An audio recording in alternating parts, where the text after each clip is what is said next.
Don't forget to like, follow, subscribe, and turn on notifications so that you will receive alerts when there are new episodes. Go get it. That's what I tell 'em. Look, I've been grinding for so long, I wake up and chase my goals. I go out and I go get it. How to code, that's all I know. I don't succeed, then I don't breathe. Success, what does it mean? If I conquer all my goals, then I'm living out my dream. Dig deep, go out and get it. Success Chronicles. Compete until it's finished. Success Chronicles. Go take care of your business. Success Chronicles. It's deeper than just winning. Success Chronicles. Hey, what's up, everybody? This is Chip Baker coming to you with another episode of the Success Chronicles. I'm so excited to have Dr. Miranda Walichowski on with us, an amazing lady that's doing or has been doing for a while, some amazing things to pour into others, give back, and make a positive difference in our world. I'm so excited to have her on to highlight her journey and share a little bit about her so that you guys can go check her out and show her some love. So first, Doc, thank you so much for taking the time to interview with the Success Chronicles. Yes, happy to be here. Well, let's get it. Let's go. Well, I know when we initially connected, we talked about, our backgrounds and the similarities and some of the things that we're blessed and fortunate to achieve. But I'd love for you to get an opportunity to share with the audience, a little bit about your journey so they have an idea of who you are and what it is you do. hmm Yes, I guess a serendipity and a winding journey. So I started off as a school teacher. I actually went to A&M in Galveston, and my undergraduate degree was in maritime business. But life, and I was intending to go into admiralty law, maritime law, and that just sounded like an amazing thing to do, very romantic, like, working with rusty ships and in the ocean and ports and things like that. However, life took a turn, and at that time, I decided that's not going to be a good fit right now, raising a young family. So I had a young son at that time, just one, and I decided to explore different career paths in the meantime, in the interim, while I went back to that. And I stumbled on education. And because I had an undergraduate degree and because I was bilingual, someone shared there's such a need, and it's a rewarding career, and it'll facilitate your ability to be home, pretty good in the evenings and summers and things like that, to raise your child. And so it just seemed like a smart thing to do.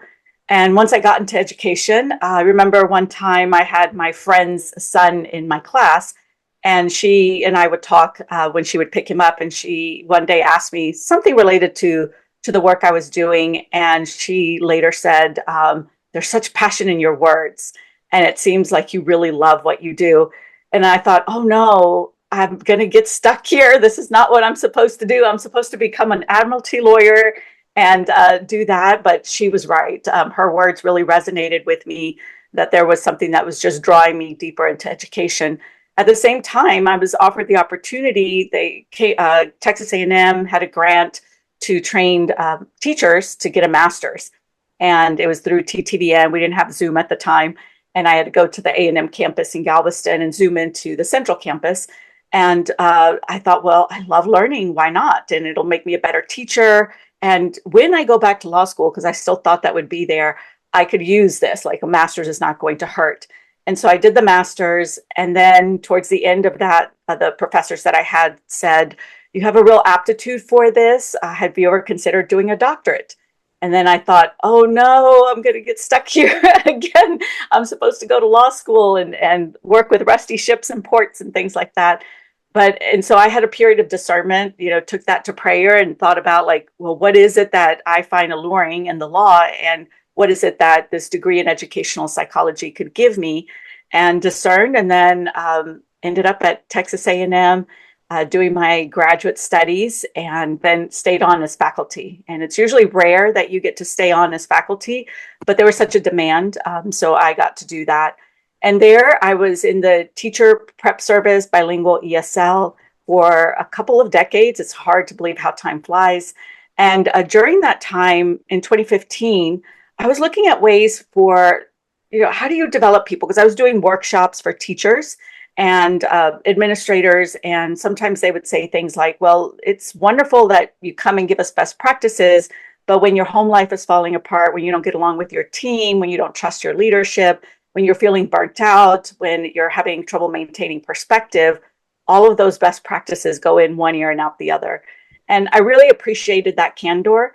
And it just kind of set me on a course of how do you develop and support people without just giving them more information. And that's how I stumbled upon coaching in 2015. I fell absolutely in love with coaching. And I'd had another crisis there because I thought, here I had gone to get a doctorate and had created this whole career path in education. And now this coaching thing kept romancing me. Like all I wanted to do was study coaching, think about coaching, do coaching. And so since then, I've been looking at ways, how do we integrate that in human development, in education? And then I created my own practice. I started first coaching one-on-one leaders, and then now that's evolved into human architects, and where we coach groups and teams, primarily in education, pre-K through 12, higher ed, but also some businesses and middle markets. And along the whole path, I've married and had one child, and then now have 5 children, ranging from age 27 to 11. And so a lot of life has happened. I don't think any of it panned out the way that I had thought, but it just panned out surprisingly well. And I'll actually share this other thing. My son, second oldest, started at A&M, and he's doing finance at Mays. And we were going to the orientations. And I remember as a graduate student, I used to stroll him sometimes to my office when he was a baby there at A&M. And I asked him, I said, I wonder if I had had your math ability, because that's not my strength at all, if what I would have done, or if a trajectory had been different, if I had been able to get into something like Mays Business School as a freshman. And he looked at me and he said, Mom, you would be doing the exact same thing you're doing now. Yeah. And that was such a rewarding thing and affirming thing to hear, that I really feel, even though the path kind of seemed convoluted, I feel like I ended up exactly where God intended me to be and where I Yeah. feel the greatest fulfillment. And I think he's right that no matter what the path would have been, I think I would have ended up here. And that's kind So of neat to good. think about. It's so good. Such a neat journey, such a neat path. It makes me think about the lessons learned along the journey. So many times we set out for a certain destination, and we have to end up taking the detour. And Yes. the detour is really the scenic route, and we get to see and achieve some really cool things Hmm. along that scenic route, and really develop our path, right? Hmm. And it's so good. But thank you for sharing that. That's so cool. Well, what are 3 things you've accomplished in your life that you're proud of? Hmm. Well, I would say first my children. So that I'm a mother of 5, and I think what's really special about that is when you get to see the best version of them shine back at you and just mirror. Because sometimes as a parent, you question, did I do the right things by them and for them? But when you see and it gets back to you that they've done something that exhibits character or kindness or integrity, that is just so fulfilling and rewarding. And it Mhm. just feels very satisfying. It's just incredible how even just seeing them interact, engage together, laugh together, play a board game together, like that simple action just is so filling and fulfilling. And I would say that is one of my first and most proud accomplishments, and still ongoing work. And then second to that, I would say the pursuing the doctorate and pursuing building human architects. And so both of those things required a lot of tenacity, and those were very long games, and continue to be, the working and developing human architects. And so just the patience that's required, the humility that is imposed upon you as you realize how much you don't know and how much growth is needed, and then the gratitude of the people that support you, etc. It just, those 2 things have just taught me so many lessons. And I think those are the places where character is built, when we're able to put ourselves in things that are challenging or adverse situations. And so I would say, accomplishing the doctorate, and then I would say, just where I've gotten to with human architects. And one always feels like, oh, it's not enough, it's not enough. But when you sit in the quiet and you really reflect with a sense of gratitude, it's like, oh, wow, I was able to partake in that. I was able to make a difference. I was able to get that far, especially having been, first generation college Yeah. student. My family were not a family of entrepreneurs or PhDs, et cetera. And so when you sit in that honest and quiet space of gratitude, you realize like, oh, what a gift that I could accomplish that. And then that just means that there is more that I'm supposed to pay forward to others with that. And I think the third one, it's going to maybe sound unexpected, but I'm a competitive power lifter, or at least I try to be. so, I try to so be on most competitive. days, and that journey has been really interesting. Like I'm injured right now, and 100 pounds are off my squat from where I was. So it is Wow. just a little saddening. It just feels like I'm starting over. And this has happened about different injuries, different situations. And I didn't get injured lifting the weights; it was doing something else. And so, but that idea of, having something that is an escape, I think, I believe that in the gym, I feel like I get to leave all the negative and I get to just intake good energy and a better mindset. And so that in itself is a gift. And then also the ability as a person my age to put myself in situations where I'm afraid. Because as you get older, you don't really put yourself in a lot of situations where you're afraid. You get comfortable and you're doing some of the same things you've always done, and you have the skills to navigate things. And so that's a space of discomfort, especially if I'm going for a 1 rep max or something like that, or going to compete. Like all the mindset, has to be right, and you fight. It's like 80% fighting with your mind and 20% body. So I think the fact that I just continue to show up, even when it's feels like I'm starting over and I'm set back by 100 pounds or whatever it may be, I think that's something that I'm proud of. Just the showing up and stepping on the platform and the consistency in the training. So, So good. Well, definitely the kids, it's awesome. The education and building your business, man, it's great stuff. As well as the competitive powerlifting, because it's so many things. I think when you were saying that, it took me to a space of personal growth, mhm.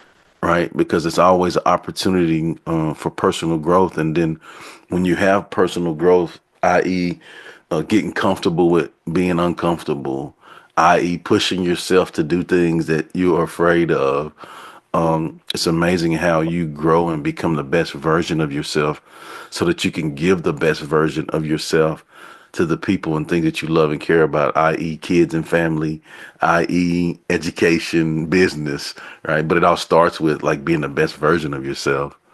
Right. Yeah, you're the instrument delivering all of that, the parenting, Hmm. the teaching, the serving Yeah, customers, the coaching. And so the instrument definitely needs to be refined. I love it. I love it. Yeah. Well, just hearing you talk about your journey, hearing you discuss the three things, like the three amazing things that you're proud of, I would consider that to be hugely successful. So let's hit on success. What is your definition of success? Okay, so that's a good one. So I see success as the ability to have everything that you desire in life, but have it in the moment without needing the achievement or the accolades or anything else like that. And so this is what I mean by that.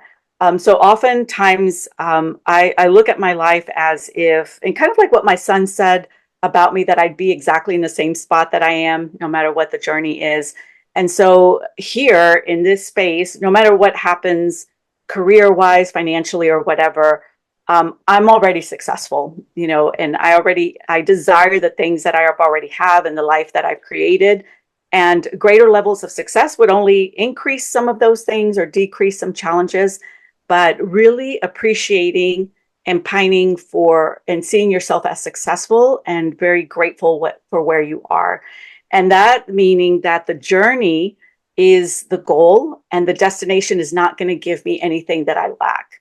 And I think that's what makes a successful life, because if we're always feeling, and this is something that I discovered, like when I finished my dissertation, I thought, oh my gosh, whenever that happens and I defend and I graduate, I'm just going to jump on the table and dance, like right there with my committee, and just be so excited. And I kid you not, like everyone that I saw before me, and I also experienced this, you kind of get to that point and it's like, oh, it's a little bit anticlimactic and you're kind of in a Hmm. daze because you put in so much work and you've built up to this moment, and then the moment is over and then you're kind of questioning, well, what's going to happen next? And it quite didn't feel like I thought it would. And so therefore I've just had this mindset that reaching a destination is not going to make me happier, is not going to make me feel successful. It's enjoying the journey, the character that you could build, the people that you could help in the journey.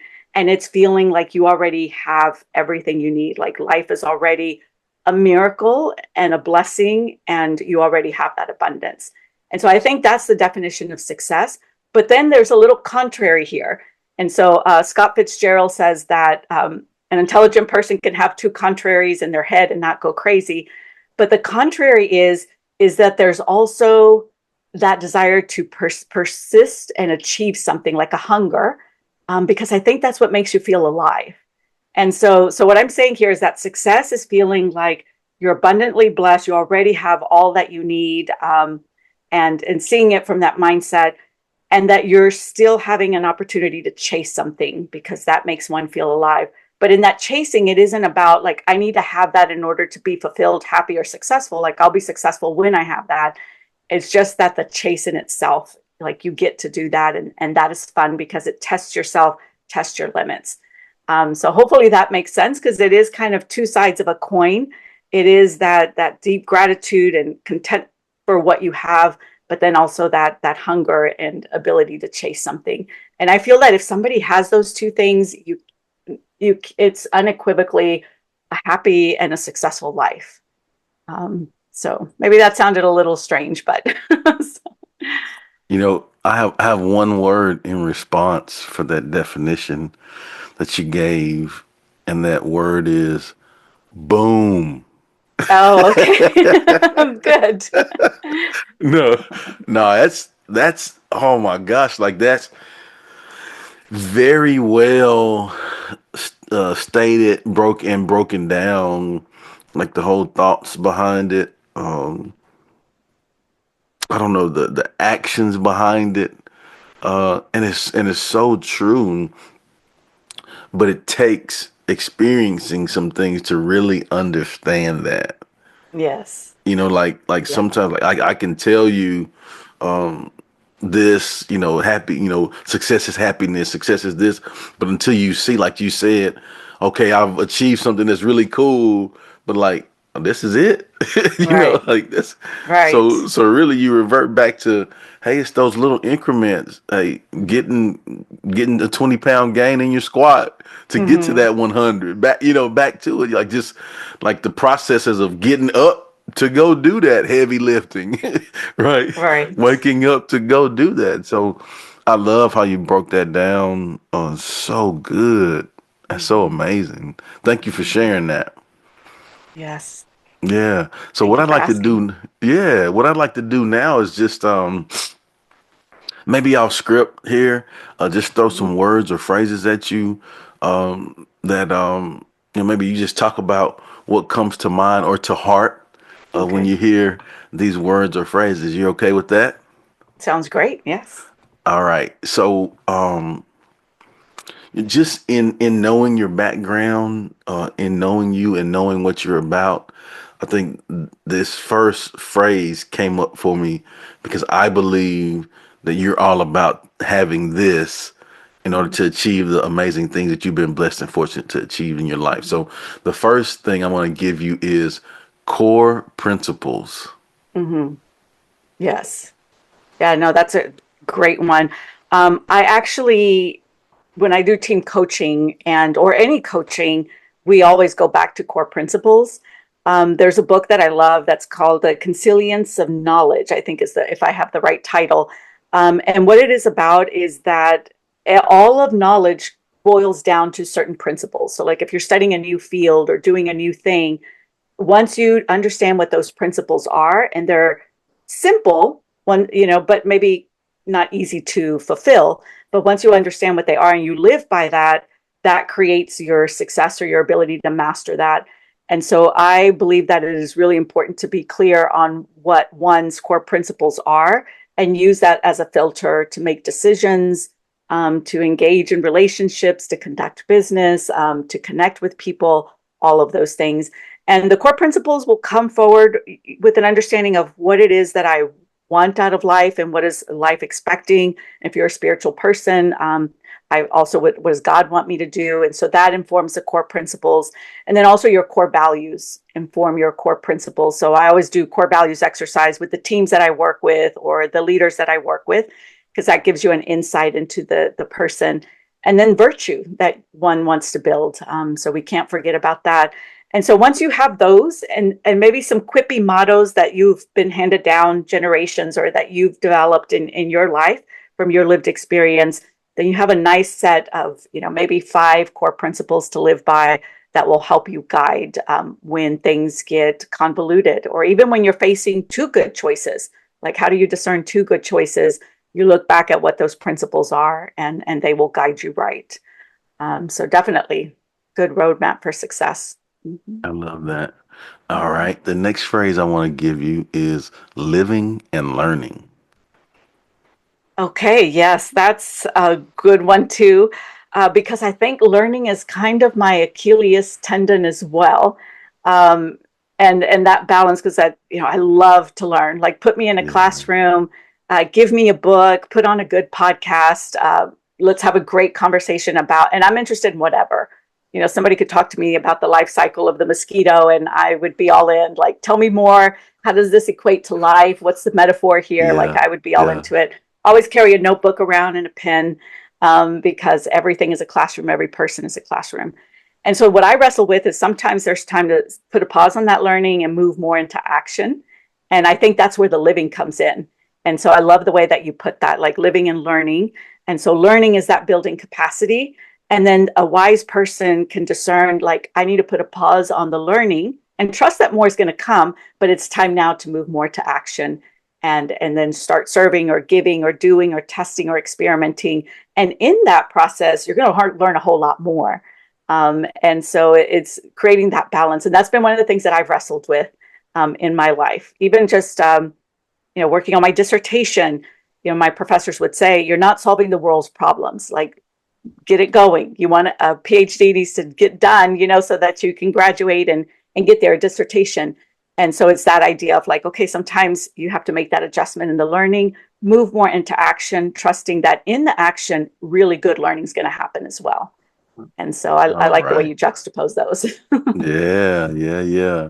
All right, so the last one I want to give you, I'll pause before I give you this one, and I'm gonna lean into you and say, hey, this is the good one right here. This is the good Okay. one. So the last one I want to give you is legacy. Mm, okay. Yes. I might have kind of a different take on legacy as well. Okay. Um, and so what I love working in metaphors, and so like having visuals when I think about life and concepts. And the way that I see legacy is that our contribution, so how we develop ourselves, our character, the work that we do, the people that we help, all of those things, it's like building a pillar. And so my legacy is that I am challenged to build that pillar as strong and as high as I possibly can, because upon that pillar, like, my children will stand, my students will stand, my client. Wow, I'm getting emotional. Like, my clients will stand, and then they're going to achieve a lot more. And so they're going to continue to build that pillar upon which others. And so in the end, I will just kind of blend in with everyone. Like, it's not going to be anything that stands out or is memorable, but it was important that I did my best because it elevated where others can start. And so it's not about the accolades or recognition. It's about just building that for others. And I didn't realize I was going to get emotional saying that. So, That is so good. mm, That like I've never like like legacy is huge for me, right? mm, Um, and I've asked several people like success and legacy, like those are things that I'm always striving to learn to be better at, right? mm, And just your definitions of success and your definitions of how you got to legacy, I think is so good. All right. I think it's so good, and I think it'll be truly beneficial to the people that check this out because it'll allow them to reflect and look within to win. All right. It'll mm. allow them to look within to be the best versions of themselves again so that they can give the best versions of themselves to others. Yes. Yeah. Yeah. There's So good. research out there that shows that, like one particular study that was done at West Point, where they looked at cadets, like how can you predict who's going to be really successful as a Hmm. leader? And they put the applications and at admissions time into three categories: those that would say, like, I want to do this because it's a legacy. My family has gone here. I want to perpetrate that. I need this for my next career move. There was another batch that said both, like, I need this. Maybe it's part of what our family has done. And then I also want to serve my country and serve others. And then the third pile was, I just want to serve, like I want to give back, etc. And so then the question was, which ones tended to have the greatest leadership outcomes? And most people would think the middle group, because they wanted it for themselves and they wanted it for others. But interestingly, it was a third pile, the ones that just wanted it for others, because there's a sense of power and freedom when you're fighting for someone else than when you're fighting for yourself. Because you can be a lot bolder and you don't have the inhibitions about, oh, is this vain? Is this, all of those things? You're just like all in to be able to support others. And so I just thought that that was interesting there. And it kind of speaks to what I just mentioned um, as well, and just feels more rewarding. Even if the smaller wins will feel more rewarding. And when you're just for yourself, there's sometimes no end to that bucket, to filling that bucket. It's just the little wins, the whatever may not be satisfying, but even a small win for somebody else, it just really exudes and fills you. So it's just really interesting way to look at it. So good. Well, as we close, I'd love for you to get an opportunity to share with the audience where they can go follow you, check you out, and show you some love with all of the amazing things you have going on. Yes, sure. And I always have to look to see what the No Twitter one worries. is. Take your So time. I am trying to be pretty active in LinkedIn. So I would love people to connect with me there. And that one's really easy. It's just my name, Miranda-Walichowski. And then at Twitter, it is Dr. Miranda at Human Architects, or HA Team Coach.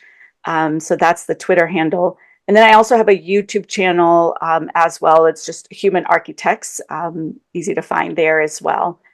And so those are really the primary spaces that I'm in. I don't really know how to work X too well, but I'm pretty active in LinkedIn. And almost on a daily basis, I'm in there.